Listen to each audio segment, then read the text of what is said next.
వైభవంగా సమ్మక్క జాతర ఫిబ్రవరి 21 నుంచి ప్రారంభం. మంత్రి సీతక్క నిన్న చెప్పడం జరిగింది. హైదరాబాద్ నుండి ములుగు వరకు దాదాపుగా మొత్తం జాతీయ రహదారి సైడ్ కానీ మొత్తం ములుగు వరకు ఉన్నటువంటి ప్రతి రోడ్డుకు మంత్రి సీతక్కకి ఆమె ములుగు వస్తూ ఉందని చెప్పేసి మొన్న 3-4 రోజుల క్రితమే మొత్తం ఫ్లకార్డులు కట్టడం జరిగింది. భారీ హోర్డింగ్లు పెట్టడం జరిగింది.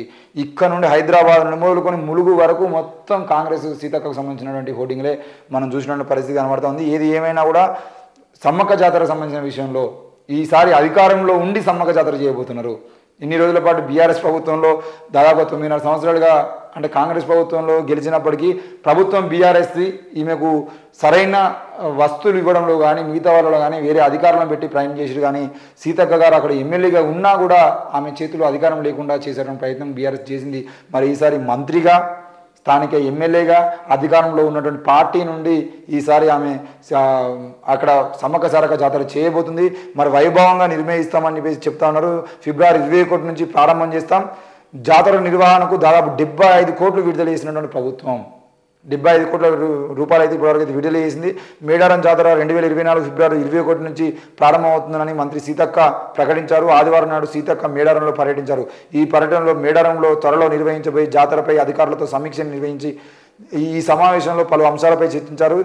మీడియాతో మాట్లాడుతూ తప్పకుండా గత ప్రభుత్వాలు చేసిన దానికన్నా మరింత మెరుగ్గా మేము పండుగ చేస్తామని చెప్పేసి అయితే హామీ ఇవ్వడం జరిగింది. మరి ఈసారి సీతక్క ప్రభుత్వంలో ఏ విధంగా ఉంటుంది, మంత్రిగా స్థానిక ఎమ్మెల్యేగా ప్రభుత్వం వాళ్ళ చేతిలో ఉంది కాబట్టి మరి ఈసారి సీతక్క అక్కడైతే అందరికీ అందుబాటులో ఉంటూ అందరి ప్రజలకి తను కనబడే విధంగా అయితే ప్లాన్ చేస్తున్నట్టుగా కూడా వాళ్ళ వర్గాల వాళ్ళు చెప్తా ఉన్నారు.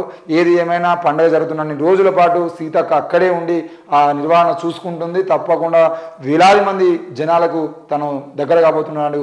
ఇప్పటికే తెలంగాణలో రేవంత్ రెడ్డి ప్రమాణ స్వీకారం జరిగిన తర్వాత రేవంత్ రెడ్డి గారి తర్వాత అత్యంత ఎక్కువ మంది ప్రజల అంటే వాళ్ళ విజిల్స్ కానీ వాళ్ళ చప్పట్లు కానీ వాళ్ళ అది గ్రౌండ్ మొత్తం చూసినట్లయితే సీతక్క విషయంలో మాత్రం ప్రజలు ఎక్కువగా స్పందించినటువంటి మనం చూసినాము.